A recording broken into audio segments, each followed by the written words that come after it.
Bonjour Johnny, merci d'avoir accepté de Bonjour. participer à la recherche. Est-ce que tu peux m'en dire un peu plus sur toi, s'il te plaît? Personnellement, donc moi, je suis né en France, puis je suis né au Québec à 15 ans. Je suis arrivé pour voir comment c'était, puis ça m'a bien plu. Donc maintenant, je suis là pour peut-être toujours, on verra bien. Mais j'ai toujours fait du sport, puis vers l'âge de 18-19 ans, j'ai découvert le jiu-jitsu brésilien. Je le faisais comme ça, pas vraiment sérieusement en France. Puis en fait, avant de venir au Québec, j'étais parti en Amérique du Sud pendant 3 mois pour m'entraîner au Brésil. Puis c'est là que j'ai passé ma ceinture bleue. Et après, je suis venu au Canada. Puis là, j'ai continué. Puis arrivé à ma fin de bleu, début de mauve, j'ai commencé à faire beaucoup de compétitions.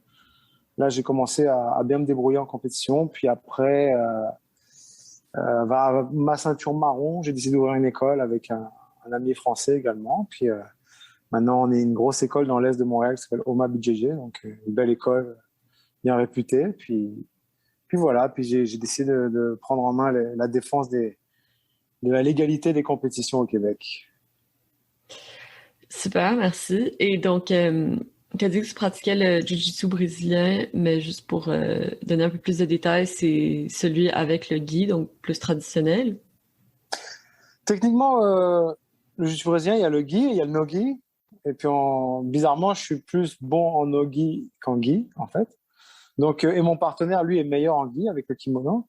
Donc, moi, j'enseigne plus la partie no-gi à l'école, puis là, il enseigne la partie gi. Mais vraiment, je dirais qu'à l'époque, on faisait pas trop la distinction entre les deux, mais là, depuis 5-6 ans, je dirais que c'est deux sports qui arrivent à haut niveau, qui sont, je dirais pas jusqu'à dire différents, mais la pratique s'éloigne l'un de l'autre un petit peu quand même. Hmm. Ben, je veux juste mentionner que quand on a commencé la vidéo, t'enlevais justement tes bandes sur tes doigts, parce que là, Oui. tu pratiquais avec le gi, donc il y a déjà ça comme différence, tu sais, les prises du gi. C'est tout un aspect qu'il n'y a pas dans le Noogie. La grosse différence entre le gi et le no-gi, déjà, est au niveau du règlement. Il y a beaucoup d'attaques avec le no-gi, c'est vraiment le grappling complet où on peut faire un peu tout ce qu'on veut. Généralement, les règlements les plus élevés nous laissent faire tout ce qui est clé de jambe, même des attaques sur la nuque, des choses comme ça. Alors que souvent, le règlement de gi, il est beaucoup plus édulcoré. Il fait attention avec pas mal de techniques qui peuvent entraîner des blessures graves à ce moment-là. Donc aussi au niveau du côté technique, on a le droit d'attraper le tissu alors qu'en no gi, on peut pas. Donc c'est sûr qu'au niveau fluidité, c'est pas la même chose. Donc il y en a un qui est plus tactique et l'autre, je dirais, qui est plus rapide en fait. Donc c'est ça qui fait la différence beaucoup. Et je dirais qu'à haut niveau, c'est vraiment deux sports différents. OK. Et quels sont tes objectifs avec ta pratique d'arts martiaux? Bah, c'est sûr que développer mon école de plus en plus. Mes trois objectifs principaux, bah, c'est de continuer à m'entraîner et puis passer mes ceintures, comme le font tous les gens d'arts martiaux en général, essayer d'aller le plus loin possible. La deuxième, c'est de transmettre à le plus de monde possible pour que ça se développe, parce que le jiu-jitsu est assez populaire généralement. Quand les gens, en fait, le jiu-jitsu brésilien, c'est que soit on aime, soit on n'aime pas. Et c'est un des arts martiaux que c'est trop réel pour certaines personnes des fois. Puis parce qu'il y a beaucoup d'arts martiaux, des fois on fait pas beaucoup de sparring, on fait pas beaucoup je veux dire par exemple des gens qui vont faire de la boxe ou quoi que ce soit, c'est pas tout le monde qui tape les uns sur les autres. On va souvent taper dans un sac, on va souvent faire des entraînements quoi que ce soit. Faire du sparring, ça demande une coche un peu au-dessus, d'être assez à l'aise pour faire ça. Alors que le jiu-jitsu brésilien, bah, dès le premier cours, on va vous faire se battre avec n'importe qui. Puis comme je dis toujours à un élève qui commence son premier cours, survie, fais ce que tu peux au maximum de tes compétences et te laisse pas faire. C'est toujours ce que je dis au premier cours. Et ma troisième chose que j'aimerais par la suite, bah, c'est rendre ça légal, en fait, des compétitions, qu'on n'ait plus à se soucier que est-ce qu'on a le droit de faire, qu'est-ce qu'on n'a pas le droit de faire, parce que c'est un gros flou juridique qui embête tout le monde en quelque sorte. Puis on veut le régler une bonne fois pour toutes, parce que même la police aimerait bien que ça se règle, puis nous laisser tranquille, faire ce qu'on veut. Ça, je gérais très très bien depuis 15 ans tout seul. D'un seul coup, on peut plus le faire. Puis parce que j'aimerais bien faire évoluer ça vers des sports-études également aussi, parce que c'est bien pour les jeunes, c'est un bon sport de défense. C'est très recherché. Puis j'ai failli ouvrir un sport-études avec un secondaire à côté de chez moi, mais le problème, c'est que il y a eu l'illégalité qui m'a empêché de pouvoir continuer. Oh, c'est vraiment intéressant. J'avais pas pensé au sport-études, mais c'est vrai que c'est un sport comme un autre, puis les jeunes en bénéficieraient tellement. Ben, c'est ça, c'est parce que les sports-études, c'est intéressant parce que il y a beaucoup de programmes au Québec, par exemple le secondaire à côté de mon école. Eux, qu'est-ce qu'ils font? C'est que il y a les sports-études et les concentrations, ils appellent ça. Donc, sport-études, c'est vraiment avec des fédérations qui sont déjà en place. Ils ont un système, par exemple le judo, le patinage artistique, toutes ces choses-là, ils ont vraiment un système prévu avec les grosses fédérations. Mais il y a aussi la concentration, ça veut dire qu'on propose un sport, puis les jeunes vont à l'école le matin, puis l'après-midi, pendant toute la semaine, ils viennent faire le sport dans l'école. Puis nous, on est à 5 minutes à pied. Donc si je pouvais prendre des jeunes de 12 à 17 ans, pendant 5 ans, leur faire pratiquer le jiu-jitsu, arriver à 18 ans, ce serait des machines de guerre, comme on dit, à 5 fois par semaine. Ça pourrait être intéressant. Surtout que ça plaît bien aux jeunes de cet âge-là, généralement. Donc, ça pourrait être un bon développement. Ben oui, puis la discipline et tout, puis c'est accessible, justement, si l'école est juste à côté, tu sais, ils viennent au club, puis c'est pas comme des sports, par exemple, le ski, tu sais, ça peut être plus compliqué, mais là, c'est accessible à l'année longue, puis ça coûte pas trop cher non plus. Oh, ils ont des programmes, ils ont inclus maintenant comment on appelle ça, là, le sport électronique, là. Même leur programme, il y a le sport électronique. J'en ai discuté avec eux et je trouvais ça hyper intéressant. Puis, ils me disaient qu'il y avait beaucoup de parents au début qui n'étaient pas trop sûrs, ils comprenaient pas pourquoi ils mettaient ça. Ils disaient, ouais, c'est juste pour que mon enfant il joue plus à la console de jeu ou quoi que ce soit. Et finalement, le sport électronique, je ne veux pas dire de bêtises parce que je sais plus le nom exact, mais c'est un programme vraiment intense parce qu'ils font jouer un certain nombre d'heures maximum par jour. Ils n'ont pas le droit de jouer plus quand ils n'ont plus le droit de jouer. C'est comme un entraînement. Ils doivent avoir une alimentation spécifique. Que souvent, les gens qui jouent, ils ne portent même plus à manger ou quoi que ce soit. Il faut qu'ils soient le plus focus possible. Il faut qu'ils apprennent à étudier les lumières avec comment leur corps réagit. Et du coup, c'est devenu un programme très développé dans le secondaire. Puis maintenant, il y a ça. Il y a des sports-études de sport électronique. Wow, incroyable. Ouais. Ok, t'as dit que t'étais en France et après t'es allé au Brésil, puis tu t'es dirigé vers Montréal. Euh, Comment est-ce que tu as pris connaissance de la communauté des arts martiaux et sports de combat à Montréal? Est-ce que tu es venu à Montréal parce que tu avais entendu qu'il y avait beaucoup d'arts martiaux dans la ville ou tu es arrivé puis après ça, tu as essayé de trouver le club de Jiu-Jitsu à côté de chez toi? En fait, c'est un peu spécial. Quand j'étais en France, j'étais affilié à aucune école spécialement. Mon professeur, c'était une ceinture bleue qui n'était pas affilié à qui que ce soit. Donc moi, je voulais partir au Brésil pour en faire un peu. Donc j'ai contacté les grandes écoles en fait de l'époque, Gracie Barra, Gracie Humaita, ces choses-là. Puis leur programme me plaisait plus ou moins. Puis il y avait un séminaire en fait de 10 jours qui était proposé par la Brazilian Top Team, la BTT. Et à l'époque, c'était, pour ceux qui s'en souviennent, il y avait le Pride, c'était des gros combats libres, c'était le concurrent de l'UFC à l'époque. Puis c'était vraiment cool parce que les gars de la BTT dominaient, puis c'était la guerre contre les gars de la shootbox avec Vanderlei Silva, et tout. Donc, je me suis orienté vers là-bas. Puis j'étais fait un séminaire, puis je suis resté encore un mois de plus pour m'entraîner, en fait. Donc, je me retrouvais avec des très grands champions de Jiu-Jitsu que même maintenant, ils sont encore là, comme les frères Nogueira, Ricardo Arona, Victor Belfort, tous ces gars-là étaient en entraînement. C'était hallucinant d'avoir tous ces gars-là. Je suis resté un mois avec eux. J'ai fait une compétition à la fin en ceinture blanche. Puis je suis arrivé jusqu'à la finale. J'ai pas jusqu'à la finale. Puis Murilo Bustamante, qui est le grand chef de la BTT, m'avait donné ma ceinture bleue pour me féliciter en fait de mon résultat. Et après, je suis parti faire le tour de l'Amérique du Sud pendant 3 mois. Et en fait, quand je suis arrivé ici au Canada, il y avait une affiliation BTT en fait, qui était Fabio Holanda.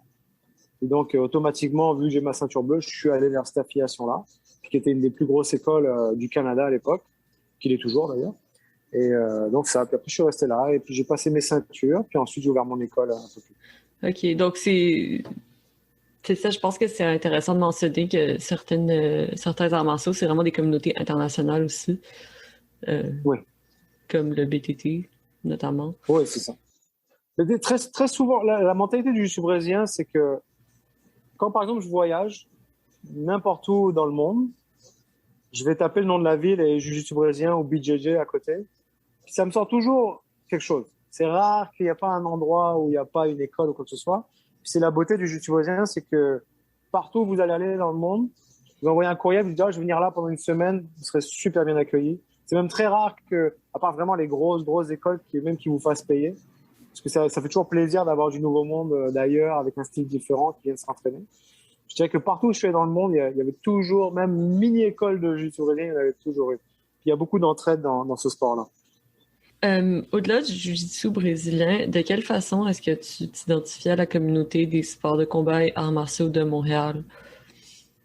Euh, En fait, comment je m'y identifie? C'est-à-dire que moi, je fais partie du comité en fait pour la légalisation des compétitions. Donc automatiquement, avec moi, j'ai les autres fédérations.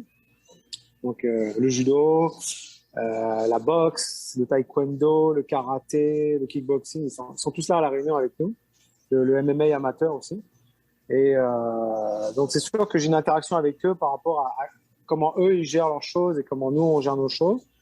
Je ne veux pas mentir, c'est vrai que le jiu-jitsu brésilien a une mentalité un petit peu à part. On est plus à part des sports traditionnels dans le sens que on fait nos affaires un petit peu à notre façon, puis on n'a pas un but spécialement d'aller vers un système olympique ou quoi que ce soit, même si ça se fait, tant mieux, c'est bien. Mais les écoles se gèrent très bien comme elles sont actuellement. On n'est pas à la recherche spécialement des aides du gouvernement ou quoi. On se débrouille. On est souvent des écoles privées, on n'est pas des écoles avec des subventions ou quoi que ce soit. Donc c'est vrai qu'on s'identifie un peu plus au judo, par exemple, parce que c'est notre ancêtre. C'est quand même du judo que ça vient du supposien. De là à dire qu'on a une grosse entraide entre pas vraiment. On fait un peu chacun nos affaires de notre côté, en fait. OK. Puis est-ce qu'en termes de valeurs, parfois, tu trouves qu'il y a quelque chose qui se retrouve quand même à travers les arts martiaux et les sports de combat à Montréal? Oui, je trouve que surtout avec les sports émergents comme le Muay Thai, par exemple, je trouve qu'on a un peu cette mentalité où on est un peu dans l'ombre parce qu'ils veulent pas trop qu'on en fasse. On est un petit peu mal vu. Malheureusement, moi, j'ai ouvert une école à un moment donné, puis il y avait un Jean Coutu en dessous, et pour eux, on était des bikers qui s'installaient. Pour eux, c'est ça l'image. MMA, on est des bikers. Muay Thai, on est des sauvages. Alors que si on dit karaté, judo ou taekwondo, c'est olympique, donc tout de suite, l'image, c'est plus la même. Mais c'est pour ça que je dis, on est un petit peu dans l'ombre, donc faut éduquer les gens un petit peu que finalement, combien de personnes connaissent le jiu-jitsu brésilien? Moi, je dirais 5 à 10% de la population. Et encore là, je suis gentil. Muay Thai, c'est peut-être un petit peu plus connu. De là à dire qu'ils le pratiquent, je sais pas. Mais faut qu'on éduque les gens que c'est un sport comme un autre, puis on essaie de trouver on est comme les autres arts martiaux, on a des systèmes de ceinture, on a des professeurs qui donnent le cours, qui encadrent ça, puis il y a des jeunes, il y a des enfants, il y a tout, mais on n'est pas beaucoup plus différents en fait. On a des compétitions. La beauté des compétitions de jiu-jitsu par contre, c'est qu'il y a vraiment des catégories d'âge, des catégories de ceinture, des catégories de poids qui fait qu'à n'importe quel âge, on peut commencer le jiu-jitsu brésilien.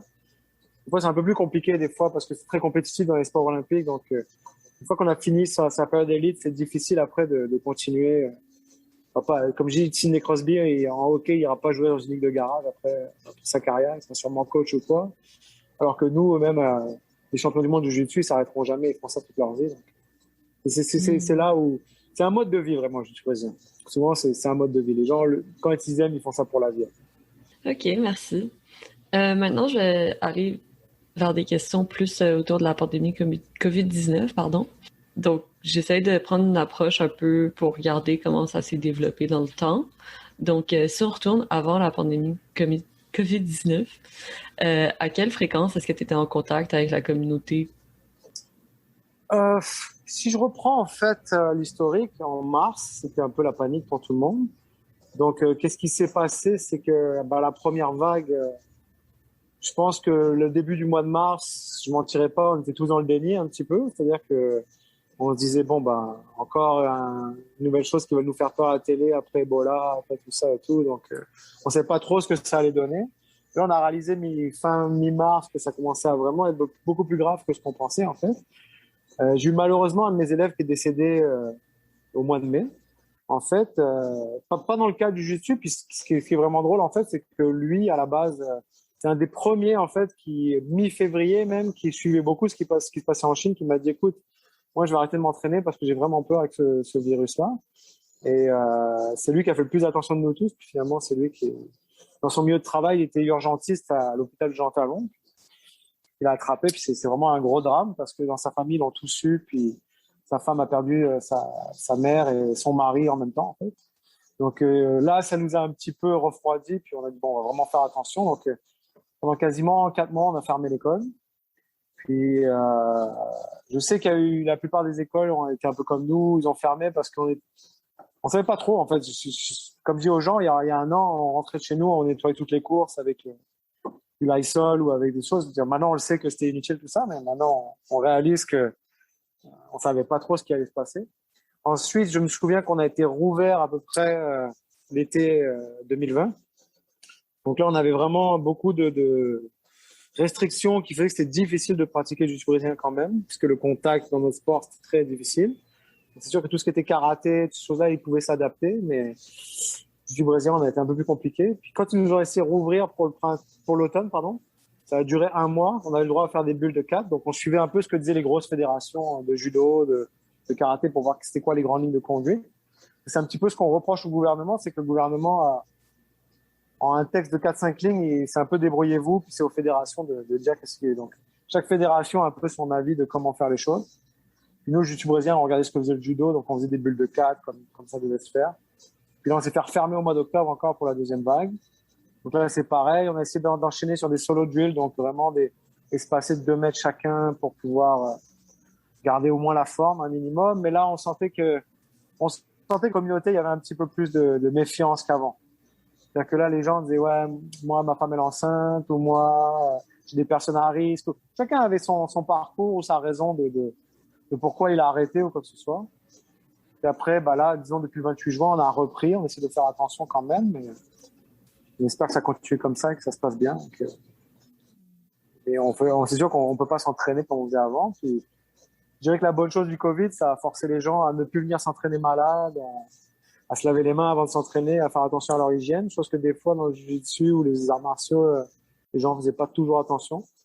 Les gens venaient s'entraîner avec un rhume ou avec une fin de gastro ou des choses comme ça. Puis, je dirais que maintenant, ça a mis la barre d'une certaine limite qu'il faut faire attention quand même, pour les autres en tout cas. Et de quelle façon être en contact avec la communauté ou comme pratiquer le jiu-jitsu, ça t'était bénéfique avant la pandémie? Avant la pandémie? Je veux dire, c'est peut-être encore les mêmes bénéfices que t'en tires, mais pour beaucoup, ça a pu transformer ou tu peux tirer différentes choses comme... Tu sais, il y a peut-être des bénéfices que tu as perdus pendant la pandémie, comme le contact physique ou des choses comme ça. Mais moi, je suis un optimiste, c'est-à-dire que même dans les pires situations, je cherche la bonne chose en fait. Moi, la bonne chose dans tout ça, ça m'a permis de soigner mes blessures. Parce que souvent, les gens de jiu-jitsu, on a un gros problème, c'est que on se blesse, puis on devrait s'arrêter 1 mois, mais en fait, on s'arrête 2 jours. Donc, on traîne des blessures tout le temps. Les gens de Muay Thai sont un petit peu comme nous aussi. On est un peu tous pareils. Hein. Et c'est un sport où on peut s'adapter. Par exemple, si je me fais mal à la cheville, je peux pas jouer au foot, par exemple, enfin, foot, soccer, comme on dit ici. C'est sûr, je pourrais pas jouer au foot. Par contre, je me fais mal à la cheville au jiu-jitsu brésilien. Je dis bon, je vais peut-être travailler en dessous, je vais pas travailler au-dessus, puis je vais pas rester debout, mais on va toujours essayer de trouver un échappatoire, mais au bout du compte, on continue à s'entraîner sur des blessures. Là, le coup d'arrêt a fait que la bonne chose, c'est au moins on va soigner tout ça, puis revenir avec nos corps dans un bon état. Puis la sélection naturelle, hein, comme d'habitude, on a vu ceux qui voulaient vraiment continuer à en faire, puis ceux qui étaient là un petit peu pour voir ou quoi que ce soit. Puis je suis très très étonné de l'engouement actuel qu'il y a des gens qui veulent vraiment reprendre. J'ai jamais eu autant de nouveaux qui sont venus dans l'école pour tester. Avant, c'était un peu plus lent, un peu plus calme, mais on dirait que les gens ont réalisé que juste le fait de s'entraîner, que dans une classe qui est 5, 10, 25 ou 30 personnes, juste la possibilité de s'entraîner, on réalisait même pas ça avant la pandémie en fait. Puis à la première vague, on a réalisé que juste s'entraîner, c'est un bonheur qu'on peut faire maintenant, mais pendant un moment, on l'avait même plus, on pouvait plus rien faire. Donc, oui, c'est vrai que ça fait du bien. Ça fait du bien de reprendre avec tout le monde, même mentalement. J'ai des gens qui ça a été dur pour eux mentalement. Ils ont arrêté pendant presque 1 an ou quoi que ce soit. Puis ils m'ont dit, pour ma santé mentale, ça m'a fait du bien de reprendre le jiu-jitsu brésilien. C'était vraiment difficile. Mais je réalisais pas à quel point c'était difficile pour certains, en fait. Et il y a des gens, ils m'ont dit, moi, pendant 1 an, j'étais chez moi tout seul, j'ai vu personne, je me suis pas entraîné, j'ai pris 40 livres. Donc c'est vrai que la reprise a été. Il m'a dit moi le Covid j'en ai peur, mais quand même mentalement j'ai pris un gros coup quand même. OK, donc toi, par exemple, ça t'a fait du bien presque, cette pause forcée de repos où tu as pu récupérer tes blessures, puis tu avais confiance que ça allait reprendre, tu sais, puis que... Ben, moi j'avais une chance exceptionnelle. Hein. J'ai eu une grosse chance exceptionnelle, c'est que mon beau-frère qui a la même adresse que moi, on est deux ceintures noires, on pouvait s'entraîner ensemble même dès Ah, la fin de la première vague, mais comme nous deux, OK. on est deux vieux cassés de plus de 40 ans, on tournait d'une façon à ne pas se faire trop mal en fait. Donc c'est vrai que moi, ça m'a permis de soigner beaucoup de blessures et qui Hmm. traînaient des choses, parce que nous, on est de plus en plus vieux, mais ceux qui arrivent sont de plus en plus jeunes, de plus en plus en forme. Ça fait que nous, on veut compenser, mais on se fait encore de plus en plus mal. Donc c'est vrai que Hmm. de ce côté-là, ça a été bénéfique pour moi. Puis OK. passer du temps aussi avec ma famille en général. C'est-à-dire que des fois, on n'a pas le temps, mais là, j'ai pu emmener ma fille, aller sur le tatami tranquillement, dans un environnement plus calme ou quoi que ce soit, pas dans le stress. Donc, non, il y a eu des choses bénéfiques comme dans tout, mais c'est sûr qu'on aimerait bien reprendre comme c'était avant. Hmm. On n'en est pas sûr de combien de temps ça va prendre. Ça. Parce qu'avec la nouvelle variante, et à chaque fois toujours quelque chose de nouveau, on a toujours peur de se refaire fermer au jour le jour. Combien d'écoles auront les reins assez solides pour tenir à la fin? Ça j'en sais rien. Hmm. Puis tu vois, par exemple, que certains membres, ils ont justement reconnu la valeur de leur pratique parce que ça a été arrêté avec le COVID, donc maintenant ils sont encore plus motivés à venir s'entraîner. T'as dit, il y en a beaucoup qui sont revenus, puis ils sont vraiment enthousiastes et tout. Bah, carrément. Mais je dirais qu'avant la pandémie, genre, il y en avait quelques-uns qui étaient comme moi, qui voyaient que les blessures traînaient, que c'était difficile. Puis eux, là, ils sont revenus deux fois plus motivés une fois qu'ils pouvaient revenir parce que d'un seul coup, ils avaient leur corps quasiment remis à neuf. Puis ils avaient fait de la musculation, tout pour se remettre en forme et se préparer au gym. Puis, parce que le cardio du jiu-jitsu brésilien est différent de tout ce qui peut exister comme autre cardio parce que on combat au sol, puis il y a beaucoup de gens qui savent même pas se déplacer au sol. Puis les déplacements au sol demandent un effort physique. Puis il y en a plein qui m'ont dit j'ai fait de la course à pied, j'ai fait du vélo, j'ai fait tout ça, mais c'est pas le cardio du jiu-jitsu brésilien. Donc Mm. ils sont revenus motivés, mais vraiment motivés à fond. Ceux qui étaient motivés, ils sont deux fois plus motivés que quand je les ai laissés avant la pandémie. Comme je dis, ils OK. réalisent la chance qu'ils ont de pouvoir s'entraîner maintenant qu'ils réalisaient pas avant la pandémie. Moi, j'ai fait ça. Je suis revenue de France mi-juin, puis là, j'ai dû faire une quarantaine. Donc là, la première chose que j'ai fait, c'est aller faire du Muay Thai. Mais là, j'ai fait l'erreur du débutant et je me suis surentraînée.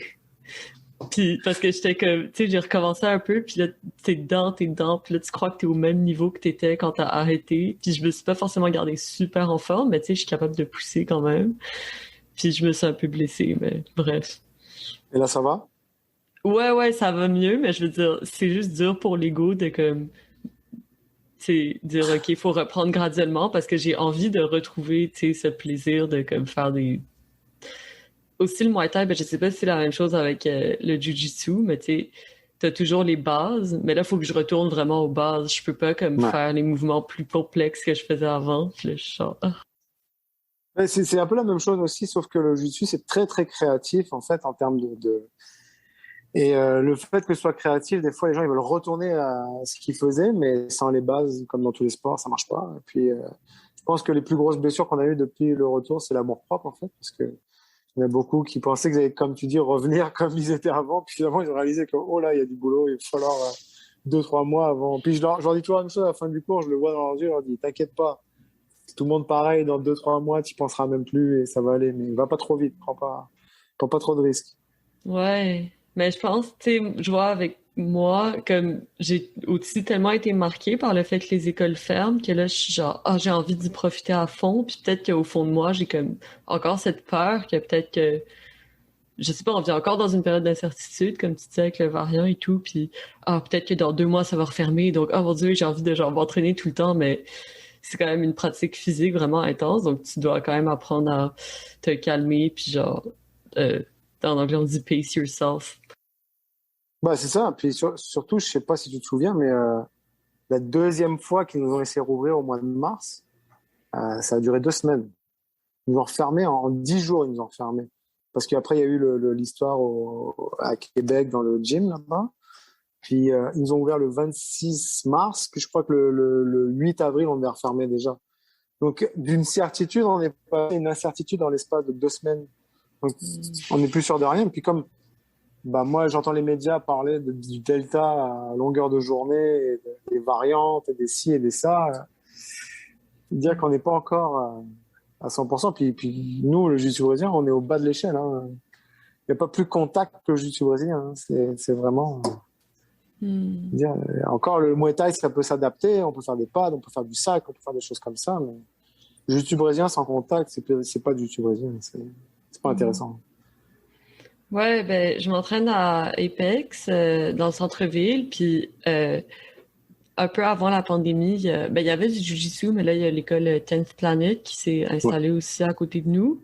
Puis tu sais, je voyais les gens, puis je veux dire, c'était une bonne ambiance. Puis quand il y a eu la pandémie, je me suis comme inquiétée pour eux parce que je me suis dit, tu sais, la distanciation sociale, au pire, tu peux faire comme du shadowboxing avec le Muay Thai où tu peux t'arranger pour taper sur quelque chose. Mais après ça, je me suis dit comment le Jiu-Jitsu va survivre. Donc, je suis quand même contente de voir que, par exemple, 16 mois plus tard, genre, toi, t'es là, puis tu me dis qu'il y a toujours l'engouement, puis que les gens pratiquent toujours. C'est un peu comme tout, les pandémies. Hein. Il y a ceux qui suivent les règles, puis il y a ceux qui sont tellement hauts au niveau s'entraîner ou quoi que ce soit que c'est même pas une possibilité qu'ils s'arrêtent. Donc, à un moment donné, ils vont s'entraîner de toute façon parce que il y a des gens, c'est malheureux à dire, et puis c'est pour ça que je juge personne vraiment dans ce qui se passe parce que moi, je suis désolé, il y a des gens qui ont donné leur vie pour devenir des champions de MMA, de jiu-jitsu brésilien ou quoi que ce soit, puis ils ont plus peur de perdre leur carrière que d'attraper le Covid en quelque sorte. Tu sais. Donc, ceux-là, je vais être honnête avec toi, c'est les premiers que j'ai vus à se faire vacciner directement dès qu'ils pouvaient parce que ils étaient ni pour ni contre, c'est qu'ils voulaient juste continuer leur carrière, puis ils voulaient pas se poser de questions en fait. Donc, il y a un besoin essentiel là. C'est même pas un amusement pour eux. Puis je sais que même si on pourra leur mettre toutes les interdictions de la terre, ils vont quand même chercher le moyen de s'entraîner quelque part. Alors, c'est là où on a perdu beaucoup d'athlètes au Canada qui sont partis aux États-Unis et dans d'autres endroits parce que justement les restrictions étaient moins élevées. Puis, c'est ça qui est un peu compliqué. Nous, c'est ça que je trouve vraiment drôle, par exemple, c'est que nous, quand on a rouvert au mois de septembre l'année dernière, on a eu un élève qui a attrapé le Covid et qui s'entraînait avec 5 personnes pendant 3 jours différents. Puis il a eu des symptômes et tout, mais il savait pas qu'il avait le Covid. Et là, il s'est fait tester, puis il nous a prévenu. Après, il nous a dit, oh, les gars, j'ai été testé, finalement, j'ai le Covid. Je l'ai attrapé la semaine dernière. Je sais avec qui, je sais où, parce que lui, il vient de me dire qu'il a été testé aussi, donc j'étais me faire tester. Finalement, on a tous été se faire tester, les 5 personnes, et on a tous été négatifs sur 3 tests différents. Donc, des fois, je me dis, s'il faut l'attraper, on l'attrapera. Des fois, c'est la chance, des fois, c'est pas de chance. Puis, mais je sais très bien qu'il y en a, c'était même pas une idée de pouvoir s'arrêter. Je veux dire, c'est impossible pour eux, c'est leur vie, c'est leur carrière. Mentalement, ils seront plus là, sinon ils vont trouver une solution. Donc, il y en a beaucoup qui sont partis aux États-Unis pour aller s'entraîner. Ouais, le plus j'ai fait de la recherche, en fait, sur les arts martiaux et les sports de combat, puis le plus j'en fais aussi, j'ai l'impression que c'est juste comme une façon d'être. Tu sais, un peu comme... tu sais, c'est comme si on disait, ah, ben maintenant, tu peux plus manger. Genre, c'est juste... Ou comme tu peux plus dormir. Genre, c'est juste comment tu bouges ton corps, comment t'es habitué de vivre en tant qu'humain. C'est surtout que c'est des gens du mal, ils se font mal tout le temps, tout le temps, tout le temps. Puis pour eux, c'est un virus, puis ils vont dire non, mais là, je peux pas faire, comme tu dis, je peux pas arrêter de manger, je peux pas arrêter de dormir, sinon je suis mort de la même façon. Donc, autant prendre le risque. Hein, mais c'est pour ça que je juge personne vraiment dans ce qui se passe. J'ai pas d'avis sur. Il y a des gens qui autour de moi qui sont décidés de se faire vacciner, d'autres qui ont décidé de pas se faire vacciner. Il y en a qui sont pour, il y en a qui sont contre, il y en a qui... Chacun a son parcours, chacun a sa vie, chacun a son. Moi, tout ce que j'essaie de faire, c'est de suivre les règles au mieux qu'on peut pour que les gens puissent s'entraîner au mieux qu'ils peuvent également. Puis ceux qui sont pas à l'aise, ils sont pas à l'aise, puis ils s'entraînent pas. Puis c'est tout. Donc, tu as dit que le jiu-jitsu brésilien, c'était souvent comme en bas de l'échelle en termes de peut-être communication du gouvernement par rapport aux mesures ou qu'est-ce qu'on a le droit de faire, qu'est-ce qu'on n'a pas le droit de faire. Parfois, il faut juste se référer à la fédération de judo parce que le jiu-jitsu est un peu oublié ou les gens connaissent pas vraiment la pratique. Donc, comment est-ce que tu voudrais que dans le futur, la communauté de jiu-jitsu soit perçue? Euh, Premièrement, j'aimerais que ce soit réglé ce problème. Parce que apparemment, j'ai entendu entre les lignes que la légalité du jiu-jitsu brésilien allait revenir en automne 2020. Mais après, il y a eu le Covid, donc on ne sait rien. C'est un petit peu science radio de ce côté-là, parce que faire des événements avec des spectateurs, il faut oublier ça pour le moment. Là, tu parles des compétitions amateurs, donc. Oui, c'est ça, OK, exactement. OK.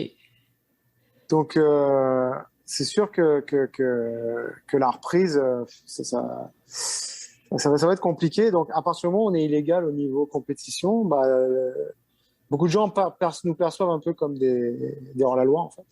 C'est Hmm. pour ça qu'ils nous mettent un petit peu au bas de l'échelle, parce que expliquer à un pratiquant de jiu-jitsu qu'il peut faire de compétition, il n'y a pas de problème, il va comprendre parce qu'il sait de quoi on parle, mais la petite dame qui habite à Sainte-Thérèse et qui voit à la télé le jiu-jitsu brésilien, c'est illégal, elle va plus percevoir ça comme on est dehors la loi, en quelque sorte, en fait. Oui, puis elle va pas essayer de faire du jujitsu de façon loisir parce qu'elle aura cette image de Bah, c'est ça. d'illégalité. Mhm. Je veux dire, d'où la popularité du karaté et du judo chez les enfants, par exemple, parce que des Mhm. fois, les enfants, ils savent pas vraiment s'ils ont envie de faire du karaté ou du judo ou quoi. C'est souvent les parents qui sont vendus à ça, en fait. Donc, moi, j'ai une section karaté, et puis j'ai un nombre d'appels incroyable. Et puis, c'est vrai qu'on a eu la génération de nos parents avec Bruce Lee, avec tout ça. Enfin bref, le kung-fu, le karaté, Chuck Norris, ces choses-là. Donc, c'est rentré dans les mœurs, c'est facile ou quoi que ce soit. Mais comme je prends l'exemple du secondaire, ils ont dit on va pas pouvoir le faire tant que vous n'êtes pas légal au niveau des compétitions.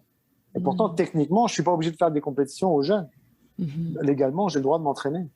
Donc, comme je dis, dans l'image populaire, on reste au bas de l'échelle tant qu'on ne sera pas légal au niveau des compétitions. Parce que Mhm. au Québec, dès qu'il y a un doute, il y a quelque chose où, même si on peut l'expliquer que c'est pas un problème, il y a quand même un mot illégal dedans. Donc, à partir de là, le gouvernement, ils disent bon bah, on les met un peu de côté pour le moment. On n'est pas. Mhm. Alors finalement, quand on regarde bien, c'est juste un flou juridique. Mhm. C'est un travail qui n'a pas été fait au niveau de la province, c'est tout. Mhm. Et donc, tu as dit que tu faisais partie du comité justement qui travaille pour la légalisation. Donc, qu'est-ce que tu penses qui peut être fait pour que justement ça change, ce flou juridique?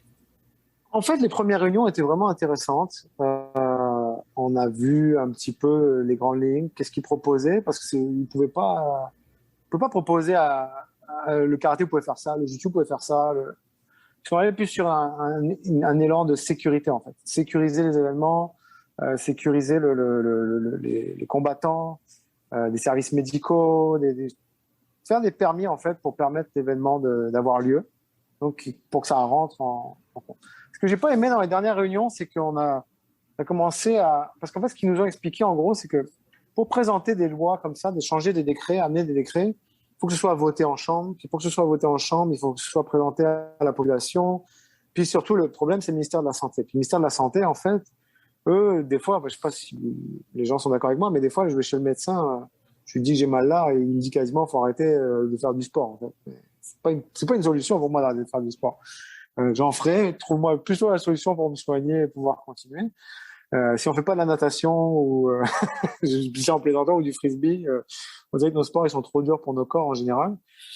Puis en fait, il est rentré en lieu les commotions cérébrales, des choses comme ça. Puis là, en fait, ça a été le gros débat en fait dans la dernière réunion. Puis moi, j'ai trouvé que c'était une non-discussion parce que la boxe techniquement ont plus de commotions que nous, mais techniquement ils n'ont pas arrêté la boxe puisque c'est un sport olympique. Le hockey, il n'y a rien de pire que le hockey pour les commotions cérébrales et on n'a pas arrêté le hockey en attendant de trouver une solution. Ils continuent, puis ils cherchent des solutions en parallèle. Donc je vois pas pourquoi nous, ça repousserait encore plus notre légalité pour qu'ils trouvent une solution à des commotions qui arrivent tellement peu dans le sport. Parce que nous, on n'a pas de frappe, on n'a pas de tout ça. Donc c'était un non-sujet et je trouvais que ça avait ralenti un petit peu à ce niveau-là. Puis apparemment, entre les portes, j'ai entendu que en automne, ça allait reprendre, qu'ils allaient accepter le système de permis et nous laisser reprendre. Mais comme je dis, tout est en stand-by maintenant, donc on ne sait pas du tout ce qui va se passer en fait. Le Covid a pris trop une importance pour penser à réunir des centaines de personnes dans une même salle pour le moment. Ouais, ben, tout ce qui est le moindrement administratif a été prolongé par le COVID. On veut faire n'importe quoi de nos jours, il y a des délais comme quand même important. Donc, c'est sûr que d'organiser des compétitions et tout, surtout si c'était un peu flou. En tout cas, j'espère que là, les gens ont eu le temps de se remettre et que ça pourrait reprendre. Mais automne 2020, c'était encore un peu... personne ne savait ce qui se passait, là. Répondre à un courriel, ça prenait 3 semaines. Non, mais pour dire, j'ai envoyé 2 courriels aux personnes de contact du gouvernement. Carrément, les adresses courriels n'existent même plus. C'est que ça a carrément, l'email est revenu. Je comprenais même pas. Je dis, mais à qui je parle maintenant, en fait? Tout est en stand-by, vraiment. Je sais même pas si ces gens-là travaillent encore pour le moment, s'ils n'ont pas été mis, parce que vu qu'ils gèrent la sécurité des sports, mais que techniquement, à part les sports pro où il y a des spectateurs, les sports amateurs, faut oublier ça pour le moment. Je sais pas comment ça va se passer. Je pense qu'on en a encore pour une bonne année avant de voir quelque chose de clair, à mon avis. Est-ce que il y a du jiu-jitsu brésilien professionnel au Québec? Techniquement, ça n'existe pas, je suis brésilien professionnel. Par contre, c'est là où on se démarque un petit peu des autres, c'est qu'il y a beaucoup d'événements, on appelle ça des super fights, des choses comme ça. Et c'est des tournois où il y a de l'argent à gagner. Puis en fait, le jiu-jitsu brésilien est très moderne à ce niveau-là, justement, c'est qu'ils arrivent à proposer un petit peu comme des sports professionnels, la boxe ou les UFC ou des choses comme ça. Ils arrivent à proposer des cartes de combattants, puis ça se vend en pay-per-view. Puis chaque semaine, puis il y a un élan vraiment qui fait que les gens ont envie de regarder. Donc de là, par exemple, ils vont inviter 8 combattants, ils vont mettre $20,000 à gagner, puis les gens vont payer un pay-per-view qui va rapporter de l'argent à une compagnie. Donc je dirais pas que c'est des professionnels, mais c'est parce que là, techniquement, s'ils gagnent pas le tournoi, ils sont pas payés.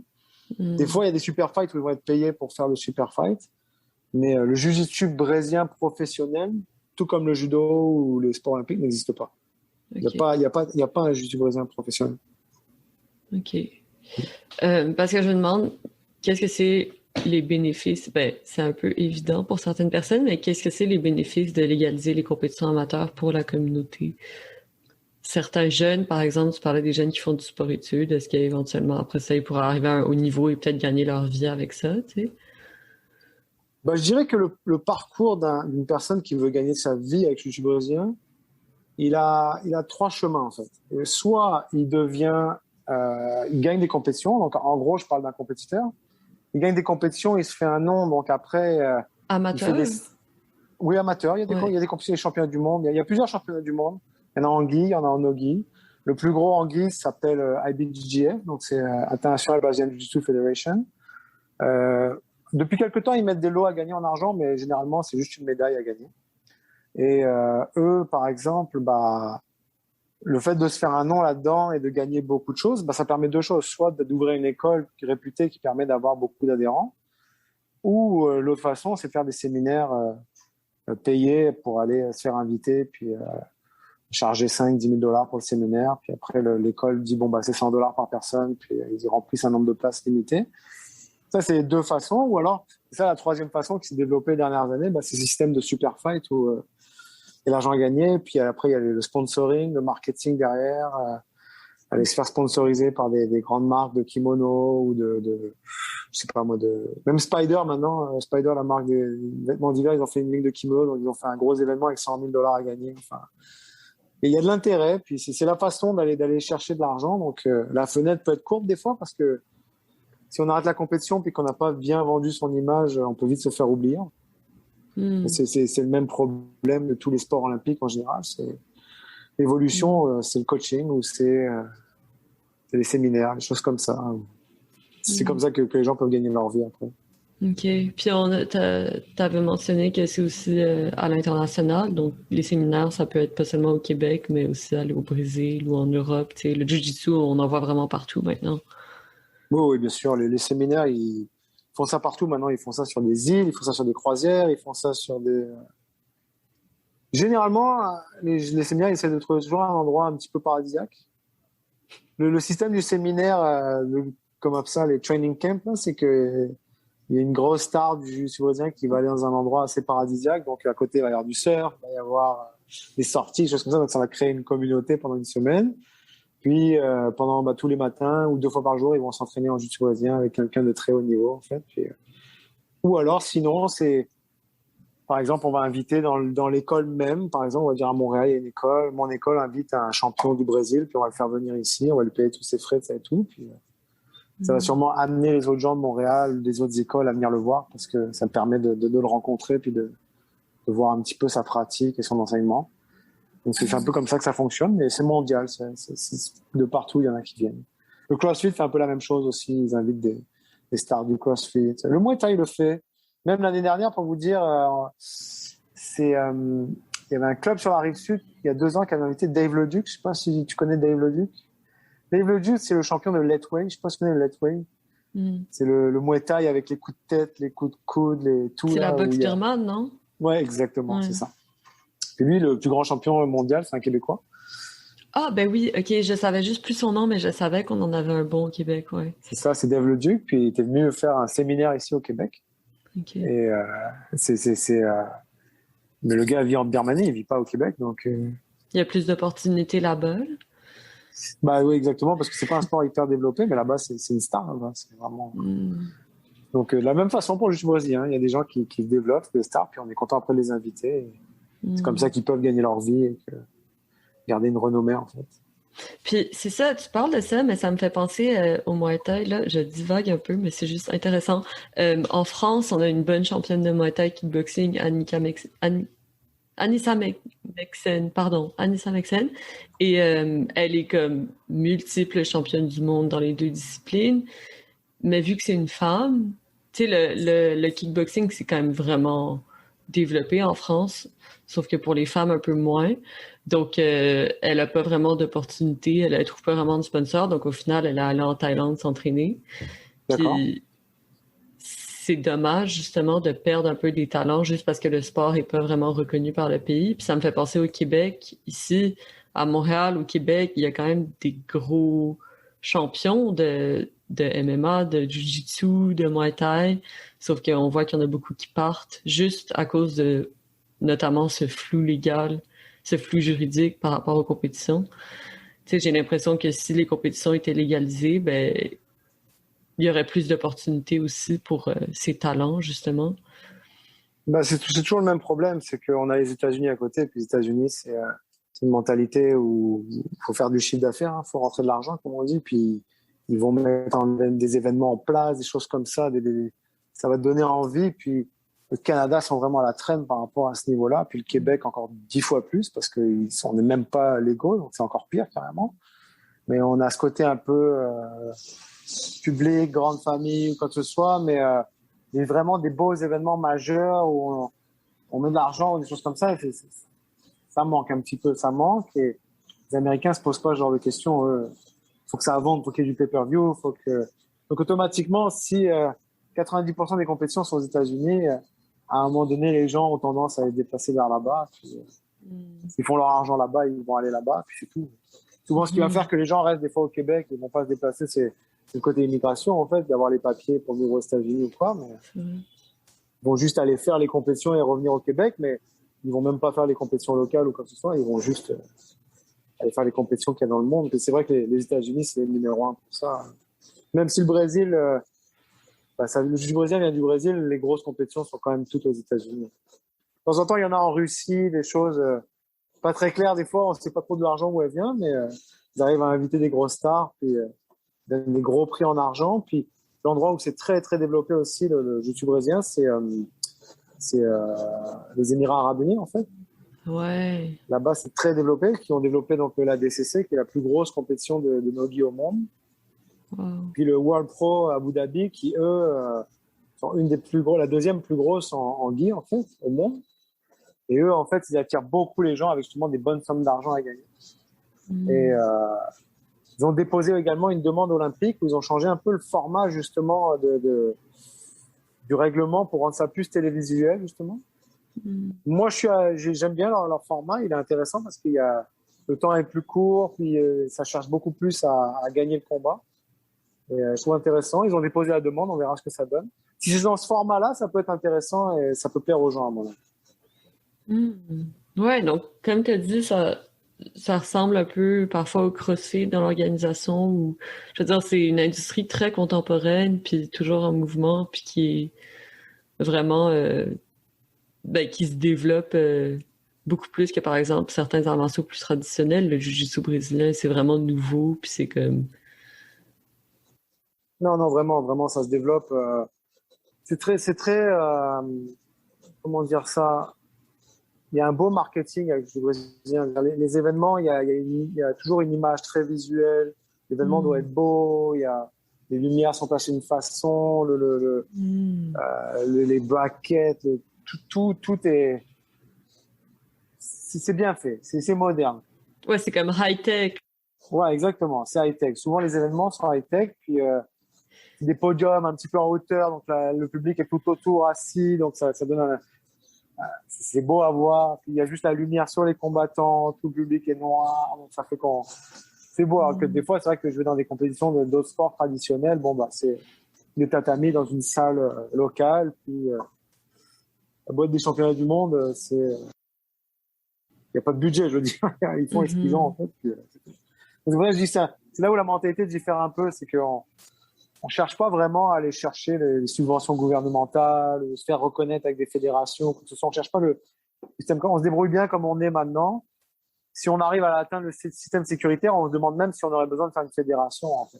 À part avoir des discussions avec, une voix au niveau du gouvernement quand il y a des problèmes ou quoi.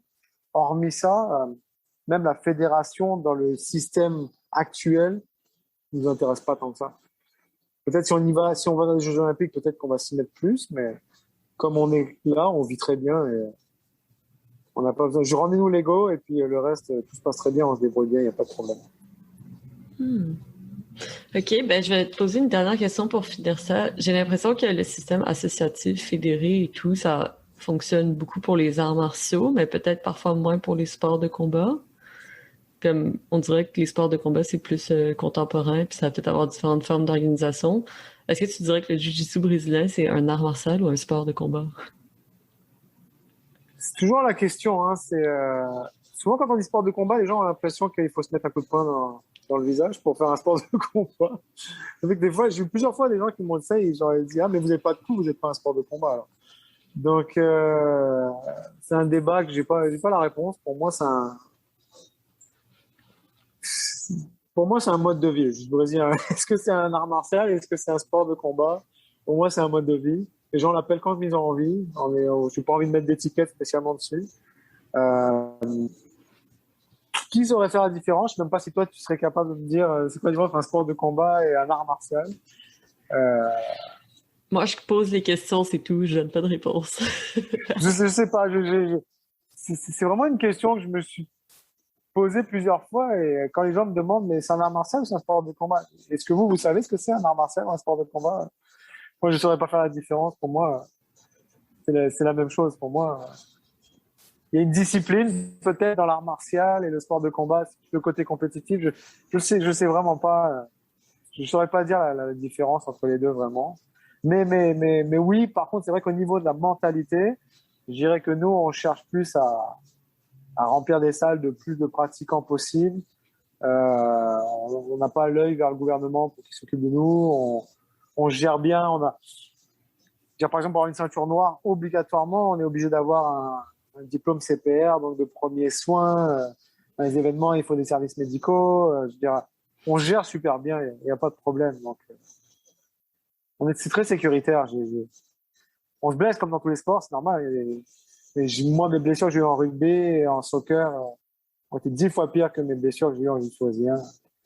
C'est beaucoup plus gérable, il y a moins d'explosions, moins de tout ça. Donc, on se gère bien. Puis, je dirais un sport de combat, pour finir, on va dire. Un sport de combat. OK, merci beaucoup pour ton temps, Johnny. Pas de problème, merci beaucoup.